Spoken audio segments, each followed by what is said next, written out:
Hey, church family, do you ever feel like you're not good enough for God?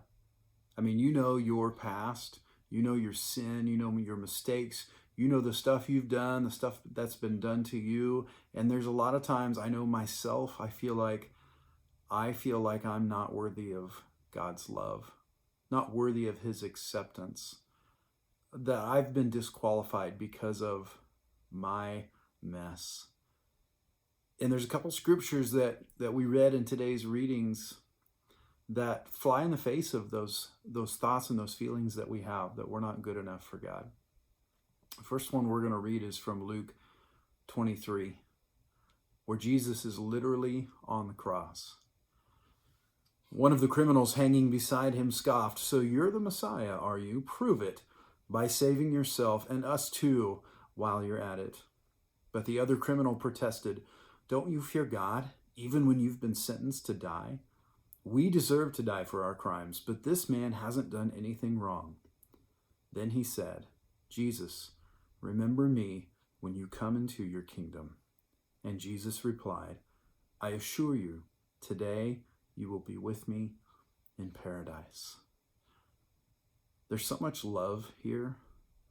There's so much hope that this criminal who lived probably not the best life, but in his moment of opening himself to Jesus, of putting all of his trust and hope in him, Jesus said, "Yes, you will be with me today in paradise."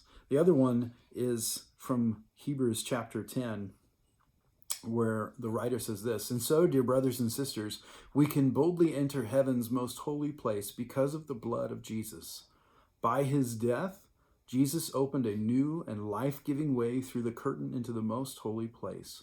And since we have a great high priest who rules over God's house, let us go right into the presence of God with sincere hearts, fully trusting him. For our guilty consciences have been sprinkled with Christ's blood to make us clean, and our bodies have been washed with pure water."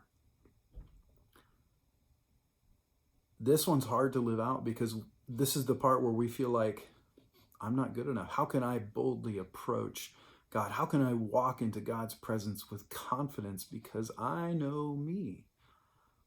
But we can see proof that this is what Jesus wants because this is what the thief on the cross did.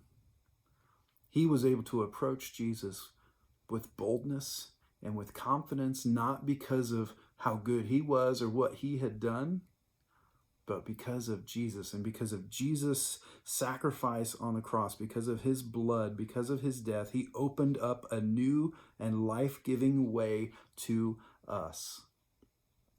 So, like the thief, we know we're not good enough. But Jesus has opened up a way for everyone who's not good enough. So you don't have to earn it. You don't have to be good enough to earn and gain God's approval. You already have it. So, what are you going to do different? What steps are you going to take today to boldly approach God and his throne? Because he's inviting you to do just that. Hey, we love you guys so much. We're so thankful to be able to share these devotions with you. And we look forward, of course, to the time when we can be back in person and connecting with each other that way. But until then, we want you to continue to take steps toward Jesus as we are walking alongside one another through this time. We love you. Have a great day.